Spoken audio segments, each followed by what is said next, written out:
Viewers என்னுடைய subscriber so அவர் தான் இந்த கார் வாங்குறதுக்காக நான் கூப்பிட்டுருக்காரு கார் எவாலுவேஷனுக்காக. ஸோ கம்ப்ளீட்டாக கார் எவாலுவேஷன் பண்ணியாச்சு. இது fort Figo petrol 2016 model. So cost வந்து பார்த்தோன்னா சொல்ல முடியாது, ஏன்னா டீலர் வந்து விரும்ப மாட்டாங்க சரிங்களா. ஸோ அதனால் காஸ்ட் சொல்லலை. அந்த கஸ்டமர்னு சொல்லலாம், என்னோடய சப்ஸ்கிரைபர் சொல்லலாம். ஸோ அவருக்காக வந்து எவாலுவேஷன் பண்ணினேன். எனக்கு கம்ப்ளீட்டாக அந்த கார் ஓகே, சாட்டிஸ்ஃபைடு. இந்த காஸ்ட்டுக்கும் வந்து பார்த்தீங்கன்னா கம்ப்ளீட்டாக வாங்கலாம் அப்படின்னு நான் கஸ்டமர் சொல்லிட்டேன். ஸோ அதுதான் இன்ஃபர்மேஷன். இதில் ஒரே ஒரு இன்ஃபர்மேஷன் மட்டும் உங்களுக்கு எல்லாருக்கும் நான் அட்ரஸ் பண்ணுற விஷயம் என்னென்னு கேட்டிங்கன்னா, இந்த காரை நான் வந்து எவாலுவேஷன் பண்ணுறதுக்கு முந்தின வரைக்கும், இன்ஃபேக்ட் நான் டெஸ்ட் ட்ரைவ் பண்ணுற முன்னாடி வரைக்கும் எனக்கு கஸ்டமர் சொன்னது, அது போக இந்த டீலர் சொன்னதுன்னா இந்த வண்டியில் ஏபிஎஸ் இபிடி இருக்குதுன்னு சொல்லியிருந்தாங்க. நான் டெஸ்ட் ட்ரைவ் பண்ணும்போது தான் பார்த்தேன் ஏபிஎஸும் கிடையாது இபிடியும் கிடையாது சரிங்களா. ரெண்டுமே வந்து ஒரு ஆக்டிவ் சேஃப்டி சிஸ்டமை அது ரெண்டுமே இருக்குன்னு கொடுத்துருந்தாங்க. ஏன்னா இது ஒரு வெல் பிராண்டட் டீலர் தான். ஸோ அவங்க மேலே நான் மிஸ்டேக் எதுவும் சொல்ல வரல, பட் நான் உங்களுக்கு சொல்கிறது ஒரு அவேர்னஸ். அவங்க ஆப்பில் இந்த மாதிரி இருந்தாலும் கூட நீங்கள் ஒரு டைம் என்ஜினில் செக் பண்ணி பார்த்துருங்க. ஆப்பில் இருக்குன்றதுனால நீங்கள் வந்து கண்ணை மூடிட்டு நம்பிடாதீங்க அதில் ஏபிஎஸ் இபிடி இருக்கணும்னு. ஏன்னா எல்லா இடத்துலையும் டைப்போகிராஃபிக் எரரில் ஏதாச்சும் ஒரு எரர் நடக்கலாம். அந்த மாதிரி தான் நடந்தது. நான் கஸ்டமர்கிட்ட சொன்னேன், சரி இல்லை ஏபிஎஸ் இபிடி இல்லைன்னு. இன்ஃபேக்ட் அந்த டீலருடைய டெக்னீஷியன் பீப்புளும் வந்தாங்க. அவங்களோட பேசுனதுக்கப்புறம் அவங்களும் அக்செப்ட் பண்ணிட்டாங்க. ஆமாம் சார் அது இல்லை தான், பை மிஸ்டேக் ஆப்பில் வந்து பார்த்தோன்னா இது என்ட்ரு ஆயிருக்கு அப்படின்னு சொல்லி அக்செப்ட் பண்ணிட்டாங்க. கஸ்டமர் என்னென்னா இது ஓகே பண்ணிட்டாரு, ஒன்றும் பிரச்சனை இல்லை சார், ஏபிஎஸ் சிபிடி இல்லைனாலும் பரவாயில்ல, எனக்கு இந்த ரேட் வந்து பார்த்தோன்னா அஃபோர்டபுளாக இருக்குது, இந்த கார் எனக்கு ஃபைனாக இருக்குது அப்படின்னாரு.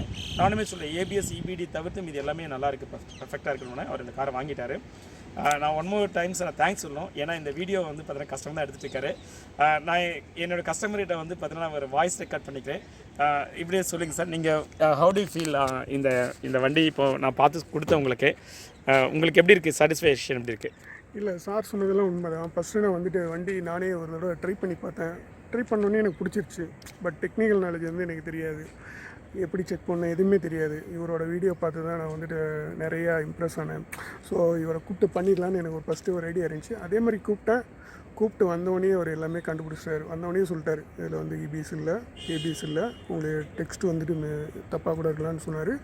அப்புறம் கூப்பிட்டு அவங்க கன்சர்ன் டீமை வந்து கூப்பிட்டு கேட்டோம், அவங்களும் ஒத்துக்கிட்டாங்க.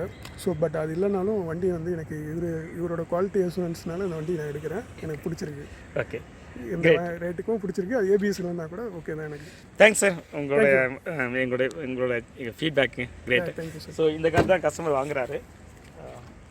ஐ am completely okay this car, interior exterior and engine so எல்லாமே நல்லா இருந்துச்சு. டெஸ்ட் ட்ரைவ் பண்ணி பார்த்தேன், சூப்பராக வந்துச்சு. So thanks sir. We CHENNAI CAR-TECH are automotive electronic professionals expertise in testing your car with advanced and latest testing tools and fix the problems. Our specialty is servicing multiband premium cars like Mercedes-Benz, BMW, Audi, Volkswagen, Skoda etc. Want to know about our services? Call us at the number in screen, WhatsApp or email.